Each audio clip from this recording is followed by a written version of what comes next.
আসন্ন ত্রয়োদশ জাতীয় সংসদ নির্বাচনত চট্টগ্রাম ৪ আসনের বিএনপি মনোনীত ধানশীষ প্রতীকের প্রার্থী অধ্যাপক লায়ন আসলাম চৌধুরীর নির্বাচনী প্রচারণার অংশ হিসেবে ৯ নং ওয়ার্ড বিএনপি যুগ্ম আহ্বায়ক এবং কাউন্সিলর পদপ্রার্থী শাহরিয়ার জিয়ার আয়োজনে মহিলা সমাবেশ অনুষ্ঠিত। ফেব্রুয়ারি ৭ তারিখ আব্দুল আলী নগরত মাঝে এই মহিলা সমাবেশ অনুষ্ঠিত হয়। উক্ত সমাবেশত ইয়াসমিন আক্তার সুমির সঞ্চালনায় এবং চট্টগ্রাম মহানগর মহিলা দলের সিনিয়র সহসভাপতি সকিনা বেগমের সভাপতিত্বে প্রধান অতিথি হিসেবে উপস্থিত আছেন অধ্যাপক লায়ন আসলাম চৌধুরীর সহধর্মিনী জামিলা নাজনীন মাওলা।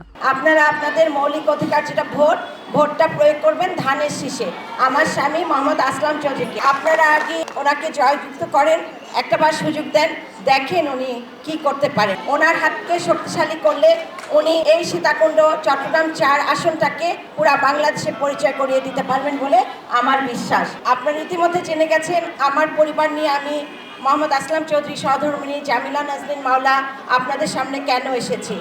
আমি এসেছি আমার স্বামীর জন্য দোয়া চাইতে, যিনি জিয়া পরিবারের পরে সবচাইতে কারা নির্যাতিত যিনি নেতা, সেটা হচ্ছে আমাদের শ্রদ্ধাভাজন লায়ন আসলাম চৌধুরী ভাই। দীর্ঘ ৮ বছর ৩ মাস ৫ দিন উনি জেলে ছিল। ওনার পরিবার, ওনার ব্যবসা বাণিজ্য সবকিছু উনি এই জাতীয়তাবাদী পরিবারের জন্য ত্যাগ করেছেন। তো আমাদের সামনে সুযোগ এসছে আগামী ১২ ফেব্রুয়ারি আপনারা সকাল সকাল গিয়ে আমাদের নেতা, আমাদের মজলুম জননেতা জনাব লায়ন আসলাম চৌধুরীকে ধানের শীষ মার্কায় আপনারা প্রত্যেকের অবস্থান থেকে নিজে প্রথমে ভোটটা দিবেন, পরিবারের সকলকে নিয়ে গিয়ে ভোট দিবেন। উক্ত সমাবেশে আরো উপস্থিত আছেন সমাবেশের আয়োজক শাহরিয়ার জিয়া সহ আব্দুল আলী সিটি কর্পোরেশন উচ্চ বিদ্যালয় কেন্দ্রের আহ্বায়ক মোহাম্মদ মোনায়েম, সদস্য সচিব নাজিম উদ্দিন এবং আকবরশাহ থানা মহিলা দলের সাধারণ সম্পাদক রিনা মফিজ।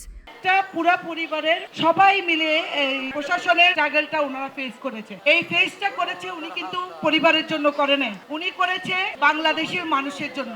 আপনাদেরকে শুধু এতটুকু আশ্বস্ত করতে চাই, একজন যোগ্য নেতা হতে যতগুলো গুণাবলী আছে সবকিছু বলতে গেলে গুণের শেষ নেই। জননেতা লায়ন মোহাম্মদ আসলাম চৌধুরী আমার চাচা, ওনার কাছে সব গুণ আছে। আমি এখন গুণের কথা বলতে গেলে শুরু করলে শেষ করা যাবে না। আমরা ১২ তারিখ কি করব? ১২ তারিখ সারাদিন, ১২ তারিখ সারাদিন। এই সময় আরো উপস্থিত আছেন আনোয়ারা বেগম আনু, শরীফা বেগম, লাকি বেগম, হোসনে আরা বেগম, হাসিনা মুন্নি সহ আরো বোধকেই। C plus TV, Chittagong.